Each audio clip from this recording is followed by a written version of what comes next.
Hello students, अगर आपने अभी तक MHD01 के एग्ज़ाम के लिए कुछ भी प्रिपेयर नहीं किया है तो आप बिल्कुल सही जगह आए हो, क्योंकि अपने इस चैनल पे मैं अपलोड कर चुकी हूँ टोटल 3 वीडियोस, यानी कि MHD01 पार्ट 1, 2 एंड 3, जिसके अंदर मैंने आपकी काफ़ी सारे जो इम्पोर्टेंट क्वेश्चंस हैं उन सभी को विद आंसर्स करवा दिया है। लेकिन बात यहीं पे ख़त्म नहीं हो जाती, क्योंकि आज रात को 8:30 हम आपके लिए लेकर आएंगे live marathon class for your MHD01। वो लाइव क्लास आपको कहाँ पे मिलेगी? उसके लिए आपको क्या करना है, डिस्क्रिप्शन में आपको हमारा चैनल मिल जाएगा, स्कॉलरली माइंड्स लाइव, जिसके ऊपर लाइव क्लासेस आती हैं मास्टर्स के स्टूडेंट्स के लिए। सो आपको उस चैनल को सब्सक्राइब कर लेना है। उसके अलावा डिस्क्रिप्शन में मिलेगा क्या, व्हाट्सएप चैनल। व्हाट्सएप चैनल पे क्या होता है कि जो भी लिंक्स होते हैं ना न्यू क्लासेस के, वो हम वहाँ पे शेयर करते हैं।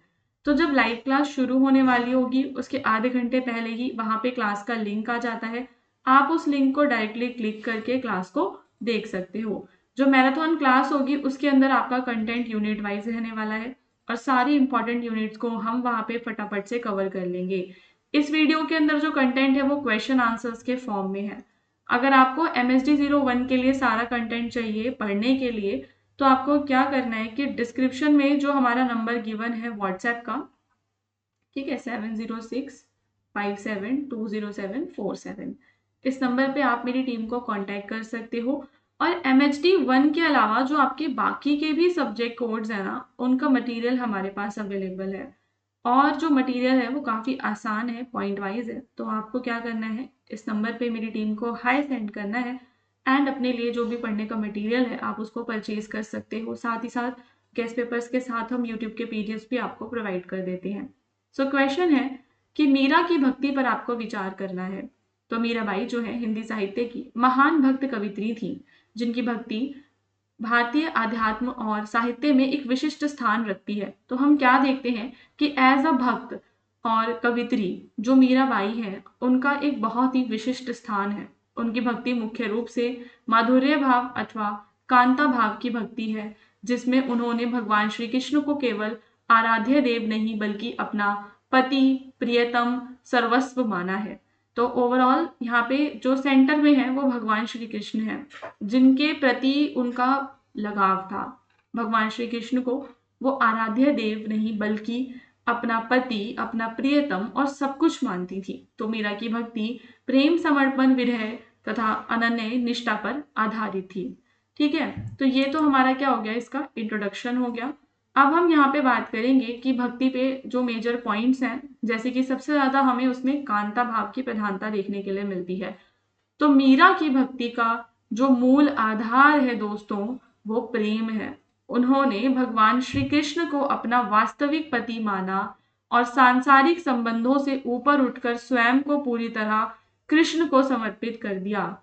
उनकी भक्ति में दाम्पत्य प्रेम की गहरी अनुभूति भी मिलती है। ठीक है, तो पूरा जो है भगवान श्री कृष्ण के प्रति उनका समर्पण था और उन्हें ही वो अपना वास्तविक पति भी मानती थी।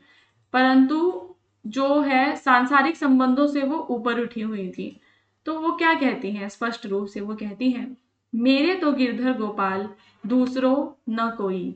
तो इस पद में मीरा की अनन्य निष्ठा और कृष्ण के प्रति पूर्ण समर्पण प्रकट होता है। सगुण और निर्गुण भक्ति दोनों का समन्वय हमें मीरा के काव्य में देखने के लिए मिलता है। तो यद्यपि मीरा की भक्ति मुख्यतः सगुण यानी कृष्ण की भक्ति है, क्योंकि वे श्री कृष्ण के मुरलीधर, मुकुटधारी और साकार रूप की उपासना करती हैं।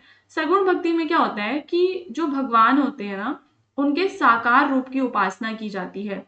तो हमें मेजरली जो मीरा के काव्य में देखने के लिए मिलता है वो सगुण भक्ति परंपरा देखने के लिए मिलती है, परंतु थोड़े बहुत हमें उसमें निर्गुण के तत्व भी देखने के लिए मिलते हैं। गुरु रविदास के प्रभाव के कारण वे अपने आराध्य को सर्वव्यापी मानने लगी थी, अविनाशी और घटघटवासी भी मानती हैं। यानी कि वो श्री कृष्ण के सगुण और निर्गुण दोनों के जो भक्ति है उसका समन्वय यहाँ पे दिखाती हैं। तो इस प्रकार उनकी भक्ति में सगुण और निर्गुण दोनों का सुंदर समन्वय मिलता है। उसके अलावा मीरा की भक्ति में पूर्ण आत्मसमर्पण की जो भावना है वो दिखाई देती है। ठीक है, उन्होंने अपना तन, मन, धन, संपूर्ण जो जीवन है वो श्री कृष्ण को समर्पित कर दिया था। वो अपने राजमहल का सुख वैभव छोड़कर सामाजिक प्रतिष्ठा और पारिवारिक बंधनों का त्याग कर उन्होंने भक्ति को ही जीवन का उद्देश्य बना लिया। उनका यह समर्पण अद्वितीय और प्रेरणादायक देखने के लिए मिलता है। ठीक है, सो यहाँ पे 2-3 पॉइंट्स हैं, काफी आसान है। सबसे पहले माधुर्य भाव, फिर हो गया आपका सगुण और निर्गुण भक्ति का समन्वय, आत्मसमर्पण, और अब है कि विरह वेदना की तीव्रता। तो मीरा के पदों में मिलन की अपेक्षा विरह वेदना अधिक प्रमुख है। कृष्ण से वियोग की पीड़ा उनके काव्य की आत्मा है। प्रियतम कृष्ण के दर्शन ना होने पर वे अत्यंत व्याकुल हो उठती हैं और वो क्या कहती हैं, हेरी मैं तो दर्द दीवानी होए, दर्द न जाने मारो कोई। तो इस प्रकार मीरा की भक्ति में प्रेम की जो पीड़ा और विरह है वो भी हमें देखने के लिए मिलता है। ठीक है, तो विरह वेदना की तीव्रता है, उनके पदों में मिलन की अपेक्षा क्या है, विरह वेदना है। क्योंकि जब उन्हें अपने प्रियतम कृष्ण के दर्शन नहीं हो रहे हैं तो वो काफी ज्यादा यहाँ पे व्याकुल हैं। मीरा ने कृष्ण भक्ति के लिए जो समाज की रूढ़ी, लोकलाज, कुल मर्यादा, उस सब की परवाह नहीं की। उस समय राजपूत समाज में स्त्रियों पर अनेक सामाजिक बंधन थे, पर वो मंदिरों में जाती थी, भजन कीर्तन करती थी, साधु संतों के संग रहती थी, कृष्ण के प्रेम को सर्वोपरि मानती थी। तो मीरा के लिए भक्ति केवल पूजा पाठ या कर्मकांड नहीं थी, बल्कि भक्ति उनके लिए मुक्ति का साधन थी, मोक्ष प्राप्ति का साधन थी। मीरा की भक्ति ज्ञान और तर्क पर नहीं बल्कि भाव और प्रेम पर आधारित थी। उनकी भक्ति सहज स्वाभाविक हृदय स्पर्शी है। उनके पदों में प्रेम की मधुरता, करुणा, वेदना और भक्ति की तीव्रता एक साथ दिखाई देती है। निष्कर्ष के तौर पे हम कह सकते हैं कि मीरा की भक्ति प्रेम, समर्पण, विरह और अन्यता पर आधारित माधुर्य भाव की भक्ति है। उन्होंने श्री कृष्ण को अपना सर्वस्व मानकर सामाजिक बंधनों और सांसारिक मोह को त्याग दिया था। उनकी भक्ति में सगुण निर्गुण का समन्वय, आत्मसमर्पण, विरह वेदना, ये सब भी देखने के लिए मिलता है। इसी कारण हम कह सकते हैं कि जो मीराबाई हैं वो भारतीय भक्ति साहित्य की अमर साधिका और कृष्ण प्रेम की प्रतीक हैं। सो सारे पॉइंट्स हमारे लिए काफी इंपॉर्टेंट थे और आसान थे। तो अब अगर मीरा जी के ऊपर किसी भी प्रकार का कोई क्वेश्चन आता है उनकी भक्ति से रिलेटेड, तो आप गाइज उसको इजीली आंसर कर पाओगे। अब हम चलेंगे हमारे दूसरे क्वेश्चन पर, जहाँ पे आपको घनानंद के बारे में बताना है। और जो घनानंद है उनका जो प्रेम संबंधी जो उनके विचार हैं उसके बारे में बात करनी है। तो घनानंद हिंदी साहित्य के रीतिकालीन कवियों में उनका जो स्थान है वो काफी विशिष्ट है। वे रीतिमुक्त काव्यधारा के प्रमुख कवि हैं। तो कौन सी काव्यधारा है उनकी? रीतिमुक्त काव्यधारा।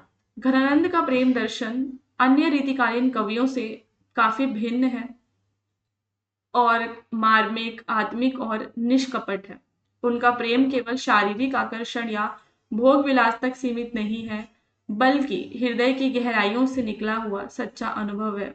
उनके प्रेम में हमें विरह, समर्पण, आत्मीयता, आध्यात्मिकता, इन सभी का समन्वय देखने के लिए मिलता है। तो प्रेम का सरल और निष्कपट मार्ग उन्होंने अपनाया।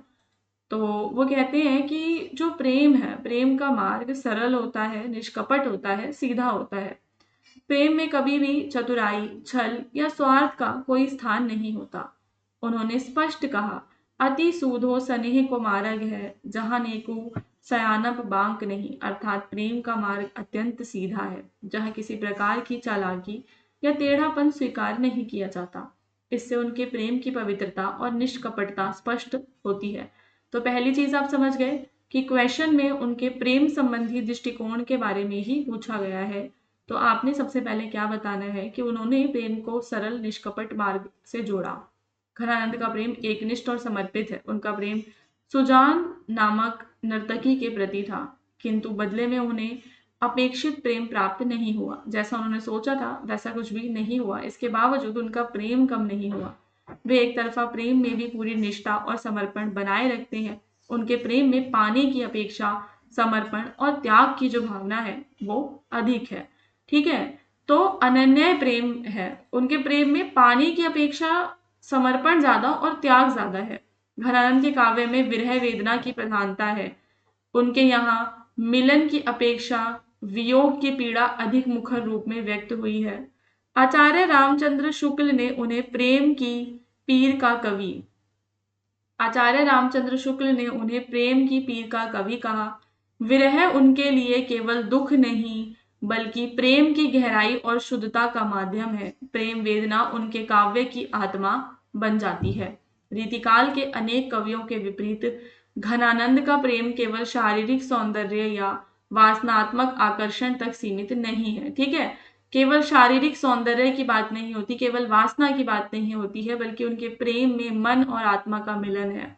व्यवहारिक रूप से जो होता है उसकी बात नहीं करते, बल्कि जो आंतरिक लगाव है ना उसकी बात करते हैं। यही कारण है कि उनके प्रेम में अश्लीलता और कृत्रिमता नहीं है। घनानंद के प्रेम की सबसे बड़ी विशेषता है कि वह लौकिक प्रेम से अलौकिक प्रेम की ओर विकसित होता है। प्रारंभ में उनका जो प्रेम है वो सुजान नामक स्त्री से जुड़ा था, किंतु जब उन्हें निराशा और विरह मिलता है तो वो प्रेम भगवान श्री कृष्ण की भक्ति में क्या हो जाता है, परिवर्तित हो जाता है। तो लौकिक प्रेम से अलौकिक की तरफ वे जाते हैं। आगे चलकर सुजान शब्द का प्रयोग वो कृष्ण के लिए भी करने लगे। इस प्रकार उनका प्रेम सांसारिकता से ऊपर उठकर आध्यात्मिकता का रूप धारण कर लेता है। पीड़ा में आनंद की अनुभूति वो लेते हैं। तो घनानंद के प्रेम में एक विशेष विरोधाभास है कि वे प्रेम की पीड़ा से व्यथित भी हैं और उस पीड़ा में आनंद भी है उनके लिए। विरह उनके लिए केवल कष्ट नहीं है बल्कि प्रेम की सच्ची अनुभूति है। तो विरह जो होता है, जब आप अलग हो जाते हो, जो दुख होता है, वो ही उनके लिए प्रेम की अनुभूति है। तो प्रेम का सरल मार्ग अपनाया, एकनिष्ठ और अनन्य समर्पित प्रेम की बात की, जिसमें विरह की प्रधानता है। आंतरिक प्रेम हो गया आपका, लौकिक से अलौकिक की तरफ वो जाते हैं, पीड़ा में आनंद की अनुभूति करते हैं। तो जहाँ रीतिकाल के अधिकांश कवियों ने प्रेम को श्रृंगार और नायिका भेद तक सीमित रखा था, वहीं घनानंद ने प्रेम को हृदय की सच्ची अनुभूति, त्याग, समर्पण और आत्मिक संबंध के रूप में प्रस्तुत किया है। इसी कारण वे रीतिकाल के अन्य कवियों से अलग और अधिक मानवीय प्रतीत होते हैं। अतः स्पष्ट है कि घनानंद का प्रेम संबंधी दृष्टिकोण कैसा है दोस्तों, पवित्र, आत्मिक और निष्कपट है। उनका प्रेम वासना से रहित है, एकनिष्ठ और विरह प्रधान है। ठीक है, उन्होंने प्रेम को केवल प्राप्ति का माध्यम नहीं, कि केवल उस व्यक्ति को पा लेना नहीं, बल्कि जो आत्मा से जुड़ी हुई अनुभूति है ना उसके साथ जोड़ा है। लौकिक प्रेम से अलौकिक प्रेम की ओर झुकाव और उनके प्रेम दर्शन को अधिक महान बना देता है और इसी कारण उन्हें प्रेम की पीर के कवि के रूप में कहा जाता है। फिर मीरा ने जो प्रेम अनुभूति बताई है उसके बारे में हम बात करेंगे। प्रेम विह्वलता यानी कि प्रेम जनित जो व्याकुलता है, जब आप व्याकुल हो जाते हो, प्रेम का अनुभव और प्रेम में व्याकुलता, दोनों के बारे में मीरा के जो व्यूज हैं हम उन पे चर्चा करेंगे। तो ध्यान से आपको सिर्फ सुनते जाना है, हिंदी है, सुनकर पढ़कर आसानी से समझ में आ जाता है। तो मीराबाई हिंदी साहित्य की महान भक्त कवित्री हैं, जिनकी कविता में प्रेम केवल एक भाव नहीं बल्कि आत्मा की गहन अनुभूति और ईश्वर के प्रति पूर्ण समर्पण का स्वरूप है। मीरा की कविता में प्रेम अनुभूति और प्रेम विह्वलता का दोनों का चित्रण हमें देखने के लिए मिलता है, जो काफी मार्मिक है, सजीव है और हृदय स्पर्शी है। उनका प्रेम सांसारिक नहीं बल्कि क्या है दोस्तों, आध्यात्मिक है, माधुर्य भाव पर आधारित है, जिसमें कृष्ण के प्रति उनके प्रियतम जो पति और सर्वस्व कृष्ण ही बन जाते हैं, सब कुछ उनके लिए। तो प्रेम एवं अडिग अनुभूति, अनन्य एवं अधिक अडिग प्रेम अनुभूति है। मीरा का प्रेम केवल श्री कृष्ण के प्रति नहीं बल्कि संसार के सभी जो गौण और केवल कृष्ण ही जीवन का आधार है। संसार की सारी चीजें जो संबंध है वो बेकार हैं, केवल जो कृष्ण है उनके लिए कृष्ण ही उनके जीवन का आधार है। उनकी प्रेम अनुभूति पूर्णतः अनन्य और एकनिष्ठ है। वे क्या कहती हैं, मेरे तो गिरधर गोपाल दूसरो न कोई, जाके सिर मोर मुकुट मेरो पति सोई। तो मीरा की जो आस्था है वो यहाँ पे झलक रही है। लोक लाज और सामाजिक बंधनों से वो मुक्त हैं। तो मीरा की प्रेम अनुभूति इतनी प्रबल थी कि उन्होंने सामाजिक बंधनों, कुल मर्यादा, लोक लाज, इन सब चीजों की परवाह नहीं की। वो राजघराने की बहू थी, उसके बावजूद वे मंदिरों में जाती थी। पग घुंघरू बांध मीरा नाची रे, लोग कहे मीरा भाई बावरी, न्यात कहे कुल नासरी। तो स्पष्ट होता है कि उनके ऊपर प्रेम का कितना प्रभाव था, कि समाज ने जब उनकी आलोचना की, ठीक है, तो उन सब चीज़ों को उन्होंने महत्व नहीं दिया, मर्यादाओं को उन्होंने महत्व नहीं दिया। वियोग और विरह की अनुभूति है। हेरी मैं तो दर्द दीवानी होए, दर्द न जाने मारो कोई, सूली ऊपर सेज हमारी किस्मत सोना होए। तो यहाँ पे प्रीतम के बिना जो जीवन है, क्योंकि उन्हें जीवन असहनीय लग रहा है, इसलिए उन्होंने ऐसा कहा। यहाँ मीरा की प्रेम विहलता अत्यंत मार्मिक रूप से प्रकट होती है कि वियोग में जो उनका जीवन है वो कितना ज्यादा पीड़ा में है। ठीक है, तो प्रतीकों के माध्यम से दर्शाया उन्होंने, चातक पक्षी, मछली, दीपक पतंगा, ऐसे प्रतीकों का वो प्रयोग करती हैं। वे स्वयं को उस चातक के समान मानती हैं जो केवल स्वाति की बूंद के लिए प्रतीक्षा करता है, अथवा मछली की तरह जो जल के बिना जीवित नहीं रह सकती। तो मीरा के प्रेम में माधुर्य भाव के साथ साथ दास्य भाव है। वे स्वयं को कृष्ण की दासी मानती हैं। ठीक है, क्या है? दास्य भाव है। वे स्वयं स्वयं को कृष्ण की दासी मानती हैं और उनके चरणों में अपना जो जीवन है वो अर्पित करना चाहती हैं।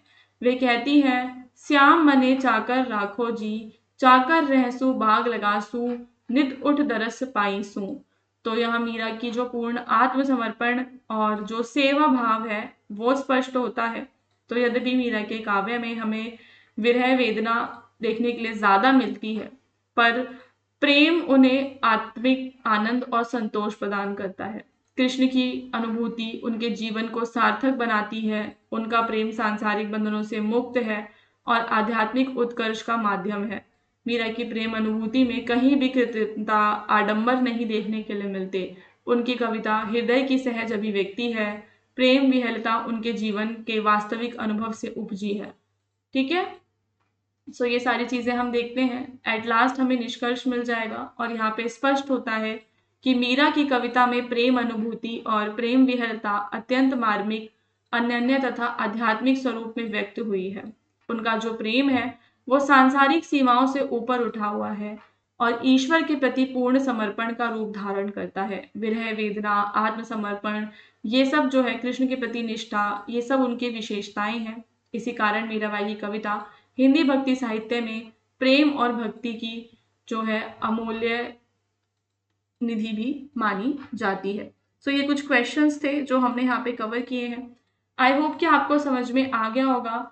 बाकी के जो लाइव क्लास में मैं करवा दूंगी जो भी रिमेनिंग टॉपिक्स हैं आपके, और अगर आपने इसका गेस्ट पेपर लिया है तो आप क्या कर सकते हो कि जिस आपने हमारे नंबर से लिया था ना इस वाले से, तो आप उनसे बोल दो कि वो आपको वाईटी का पीडीएफ भी दे देंगे अगर आपको चाहिए तो। अगर आपको नहीं चाहिए तो कोई बात नहीं, वो तो आपने वीडियो में से पढ़ ही लिया है। तो यूट्यूब का पीडीएफ भी आपको मिल जाएगा अगर आपको रिवीजन के लिए चाहिए किसी को भी तो। उसके अलावा व्हाट्सएप का जो चैनल है उसे आप क्या करोगे, सब्सक्राइब कर लोगे। इस नंबर पे केवल व्हाट्सएप ही किया करो, कॉल मत किया करो। ठीक है, अभी फ्यूचर में जो आपके बाकी के कोड्स हैं ना उनके मुझे डेट्स वगैरह कमेंट करके बता देना, तो उससे क्या होता है कि मुझे पता चल जाएगा कि मेरे को नेक्स्ट कौन कौन से आपके जो सब्जेक्ट्स हैं उन पे वीडियोस को बनाना है।